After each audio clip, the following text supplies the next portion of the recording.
8:03 en el territorio continental ecuatoriano, buscando la verdad y abogando por la unidad nacional en pro de la paz y la seguridad en el Ecuador. La revista de Opinión Democracia da la bienvenida al coordinador nacional de la Comisión Nacional Anticorrupción, doctor Germán Rodas. Lo invitamos para analizar la situación del Seguro Social ecuatoriano. Sigue latente con nombramientos, con proyecciones, con perspectivas de algo que asusta, este eje transversal penosamente que hay en el Ecuador de la corrupción. Y es bueno recordar, cuando hablamos del Seguro Social, algo que no se puede erradicar, lo que se ha dicho, las mafias en el Seguro Social.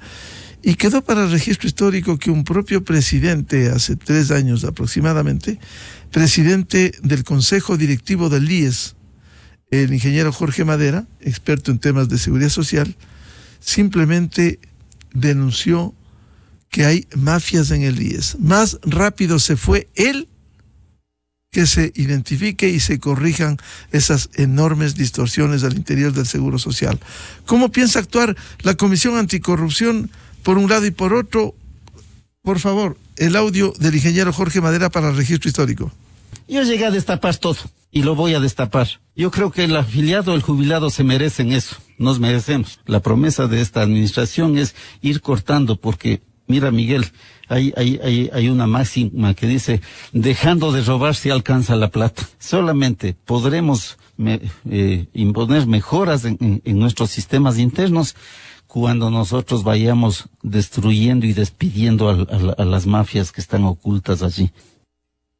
Ese es el registro histórico que ha cambiado en el Seguro Social.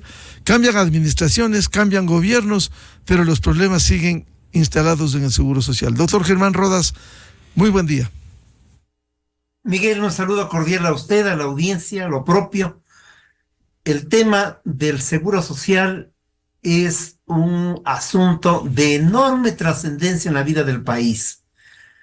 Desgraciadamente, no hay políticas claras que permitan identificar los nuevos rumbos, los nuevos derroteros que podrían modificar la situación actual. ¿Cuál es la situación actual, para decirlo brevemente?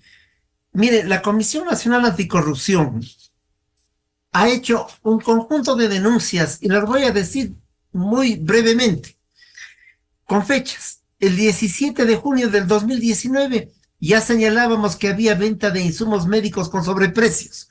Esto mismo lo llevamos a Fiscalía el 30 de septiembre del 2019. Luego, sobre el asunto de los convenios de pago, lo llevamos también a Fiscalía el 6 de noviembre del 2019. La información respecto a este y a otros temas, por invitación del entonces vicepresidente de la República del gobierno del señor Lasso, el vicepresidente nos pidió la información sobre los temas que estaban ocurriendo en el IES. Le entregamos, no se hizo nada. Es más, dijo que ha perdido la información. Como la perdió, le entregamos al ministro Ruales esta información.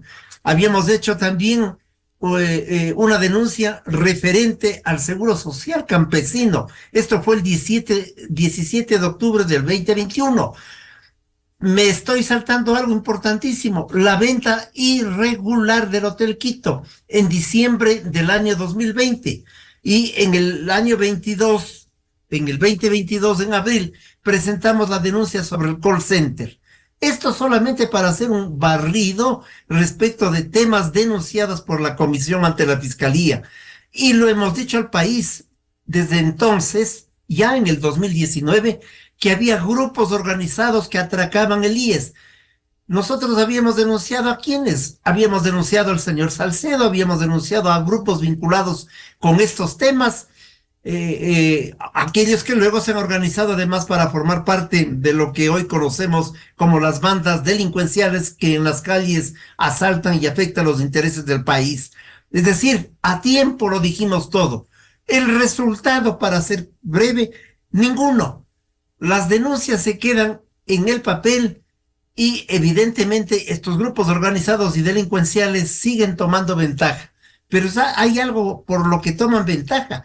Porque los mandos medios, no todos, y yo en esto quiero ser muy claro, hay algunas gentes que están allí 15, 20 años, que se vuelven técnicos imprescindibles del IES y que comienzan a constituirse en asesores de uno de los vocales, en dirigente de algún sector, en el funcionario clave e importante, pero son aquellos que entregan, por ejemplo, a quienes concursan los términos de referencia, son aquellos que designan o contribuyen a la designación de los gerentes de hospitales, y luego la mafia interna comienza a funcionar. Esto es lo que ocurre de base, porque no se entiende de otra manera que en el Teodoro Maldonado Carbo, por ejemplo, al gerente en un momento determinado le pusieron contra la pared, asesinaron allí a una funcionaria, porque trabajan a ese nivel medio. Nadie actúa para zafarse de estas gentes, y menos aún para ponerlos donde deben estar, es decir, tras los barrotes, porque forman parte de una delincuencia organizada que está hace años allí. Entonces, lo que usted decía, Miguel, es válido. Vienen los nuevos directivos y se encuentran con este lodazal al que no le quieren meter la mano, al que no quieren ponerle orden, y efectivamente siguen avanzando procesos irregulares de manera permanente. Estamos a puertas de una supuesta construcción de un nuevo hospital Teodoro Maldonado cuando no hay recursos. Sin embargo, se agilitaron las cosas en los últimos meses del gobierno anterior. Cualquier autoridad que llegue, por lo tanto, tiene que enfrentar no solamente a las mafias externas, que evidentemente las existen y que actúan en acción colusoria con las mafias internas. Cualquier autoridad tiene que enfrentar primero casa adentro la existencia de estos núcleos de corruptela que todos saben quiénes son, pero que nadie pone en orden. Finalmente, para concluir la idea, los miembros del consejo directivo, los vocales, acuérdese, Miguel, que había unos cuantos que no querían ni renunciar, cuando son modificados y son cambiados, sus asesores, sus equipos de trabajo van de una oficina a la otra y son finalmente los mismos los que toman decisiones. Un consejo directivo, además, que tiene serios cuestionamientos. El representante de los trabajadores no representa a los trabajadores. Le encargaron al Consejo Nacional Electoral que convoque al colegio electoral para designar al delegado de los trabajadores, y el Consejo Electoral no ha dado un solo paso, ha puesto todos los pretextos técnicos, inventan que requieren recursos, pero en el fondo el hecho real es que el Consejo Nacional Electoral y su presidenta forman parte también de este hecho de no permitir que los trabajadores tengan representación. Y la vocería de las cámaras, no hay vocería, lo que hay es voto, silencio total, pero hay el voto. Y entonces ocurre que esas dos personas siempre están esperando al delegado del presidente para, entre los dos o entre los tres, ir tomando decisiones que hasta este momento no tienen un norte. Tan no tienen un norte que han renunciado varias personas recientemente designadas, sea como presidente del Consejo Superior, sea como gerente del BIES, etcétera, y por lo tanto no se identifica una claridad respecto de lo que va a ocurrir en el Instituto Ecuatoriano de Seguridad Social, más allá de la deuda que el Estado lo tiene a esta institución, lo cual pone en una circunstancia difícil, en una circunstancia muy preocupante que los ecuatorianos no podemos permitir y frente a cuya realidad es indispensable que todos actuemos. Doctor Germán Rodas, cierto es que, por ejemplo, el delegado que asume ser representante de los trabajadores entró por la ventana por una decisión de un juez de Quevedo. Esa es la realidad. Igual esta mora que tiene el Consejo Nacional Electoral, que no hay poder humano de exigir que cumpla con las tareas que se le ha encomendado. En estas condiciones, ¿cómo enfrentar la realidad de hoy del IES? Por lo que nosotros hemos entrevistado, la representante de los empleadores sí ha cuestionado en determinados momentos ciertas acciones que entre el representante del Ejecutivo anterior y el delegado de los trabajadores lo que se han dedicado es a buscar espacios para los contratos, para, usted mencionó el nuevo hospital Teodoro Maldonado Carbo, que es lo que buscan, contratos de medicinas, contratos de nuevas obras, y no se preocupan de temas de fondo en la salud, como por ejemplo el tema de la prevención en salud. ¿Cómo cambiar esto, doctor Rodas? Bueno, es posible que la delegada de los empleadores tenga voluntad y haga cuestionamientos, pero a la hora de las horas vota junto con todos los otros demás miembros, ¿no? De tal manera que creo que allí es lo concreto en donde se pueden mirar las diferencias o las distancias, más allá de salvar algún voto en alguna sesión o en alguna tema de segundo orden. Usted acaba de decir algo fundamental. En el país, no solamente en la seguridad social, sino como yo diría, como un concepto de salud, desgraciadamente, se maneja la idea de que esta institución, y yo diría que en general las instituciones de salud pública en el país, son el lugar a los cuales deben concurrir los pacientes, los enfermos, aquellos que tienen ya una situación quebrantada de salud y que evidentemente concurren para tal efecto a las casas de salud, del IES y de la estructura de salud pública. Creo que es una mentalidad presente, yo no solamente diría en la conducta ciudadana de este país, sino en gran parte de Latinoamérica, y hay una gran influencia de las corrientes del pensamiento norteamericano que fueron especializando y particularizando el tratamiento de los enfermos. Las corrientes europeas, particularmente la francesa, siempre se planteó de otra manera, y se lo planteó hace casi un siglo, el mirar los entornos desde otra perspectiva. Esto en el campo de la medicina y en el campo de la conducta elemental de lo que es el manejo de la salud. Desde luego que lo que se ha puesto hincapié en los organismos internacionales es que los ciudadanos deben precautelar su salud y por lo tanto tener una conducta que signifique de prevención de la salud. Creo que esta es una política fundamental. A la gente hay que informarle, al ciudadano hay que informarle sobre los riesgos de salud, que son varios, son diversos. ¿Cómo evitar la parasitosis? ¿Por qué hacer hervir el agua? ¿Por qué lavarse las manos permanentemente? ¿Cómo tener una ingesta adecuada que permita que el organismo procese la presencia constante de los minerales, las enzimas, las proteínas, etcétera? Creo que hay que dotarle a la gente de mecanismos de prevención, la atención constante sobre sus ritmos cardíacos, sobre la presión arterial, para que el individuo no llegue cuando la situación se ha desbordado como salud. El eje preventivo es un eje fundamental y es un eje que el Estado debe asumirlo de diversas maneras y de diversas formas para que en sus hospitales, llámese el IES o la estructura de salud pública, lleguen el menor número de personas, y no solamente porque es un asunto de ahorro económico, sino porque el Estado debe además preocuparse de precautelar la salud de los ciudadanos, no solo de curarla, de tal manera que políticas de prevención para evitar enfermedades también hacen falta en el país y seguramente contribuirían a que la tasa de los enfermos baje, la mortalidad baje y evidentemente también como un elemento subsidiario los costos en salud también bajen. Eso es fundamental y eso es indispensable. Es un tema fundamental el que usted lo ha planteado, Miguel.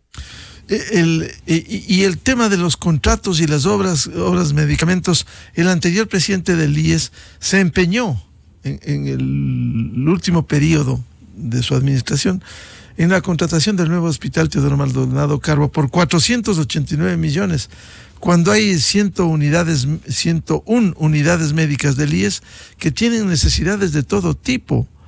Y lo grave es que no hay recursos para el Fondo de Salud, es una situación muy grave. Y hay problemas de sostenibilidad en el Fondo de Pensiones. ¿Cómo afrontar esto con transparencia?